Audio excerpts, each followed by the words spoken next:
This is a pressed flowers resin pour tutorial in our Geode Agate tray two-part mold. That yellow insert there actually comes out of the mold for our second step.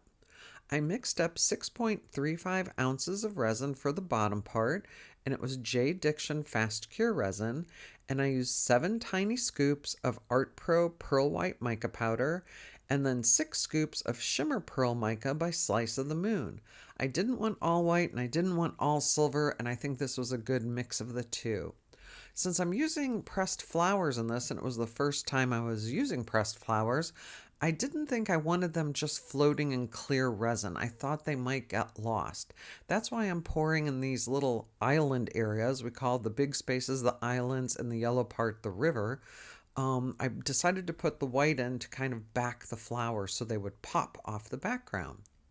And I'm being very careful filling this. You can do this with pipettes. I used to do this with pipettes, but now I'm just filling it from the cup.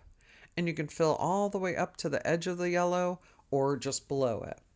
And even if you spill some on the yellow area, that does pull out for the next step, so any excess resin would come with it. And I'm just using a little silicone pen to get in the corners.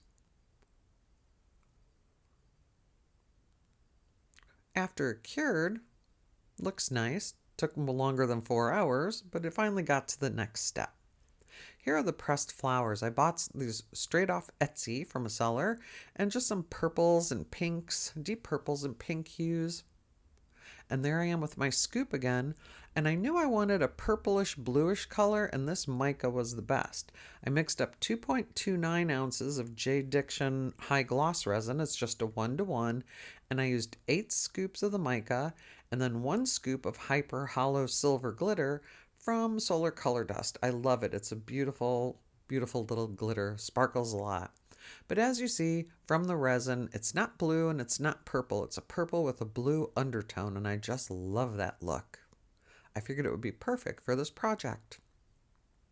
There's a little bit of speed ramping, pulling out the insert, and I'm just holding down the little island parts so they don't pull out. This part you have to be a little bit more careful because if you get any purple on those island areas, you will have to clean it off. And I'm sure I did that, but I'm just not showing it on video. And because the resin is thick, it doesn't flow. It's not that thick, but it doesn't flow. So you have to go through each little river area. And I'm speed ramping here again, just so you don't fall asleep watching me pour this part. But this is a pretty fun mold to pour, and it's like, what can you put in there? I've done little geode, I've done mica powders, now it's pressed flowers. Maybe next time it'll be sprinkles. And I didn't show placing all of this because it would have been an hour-long video, but Kevin and I just took a little bit of gloss varnish to tack down the flowers, and we just placed them strategically. There it is, DuraClear Gloss Varnish by Deco Art. It's like a glue. You have to leave it for 24 hours, but it does hold down the flowers and other items as well. And here for the top, I mixed up, how much did I do? 7 ounces, I think, for this top coat. And again, it's just the JDiction High Gloss Resin, 1-to-1. And I'm pouring directly on the flowers first, just in case there were any problems or anything loose that I could see it coming up. You could just pour from the center, but this is my way of doing it, and I'll speed ramp it here so I don't bore you to death. Just covering the flowers first, and then filling up the rest of the tray. I did have to babysit this piece for at least half an hour to an hour while the resin was curing because the flowers weren't tacked down completely. Bubbles did keep popping up from beneath them, so I would just keep poking it down with the silicone pen to try to get them. They weren't floating away, but they were creating bubbles.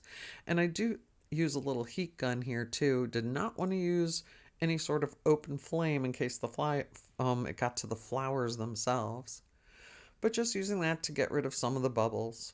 And even though I have a bubble remover machine, it was no bubbles when I poured, but bubbles showed up because I was embedding stuff in resin. But this is a pretty easy mold to use because you can see it, no surprise to unmold it. You see exactly what you're getting. So a day or two later, when it's fully cured, it's time to demold it. Those flowers really pop off that white background. I'll still have to finish it. I'll probably paint it purple on the sides and the back and add some feet or a turntable so it can be used as a lazy Susan. I can't wait to find other things to try embedding in this two-part geode tray mold. Let us know how you think this tray turned out in the comments below.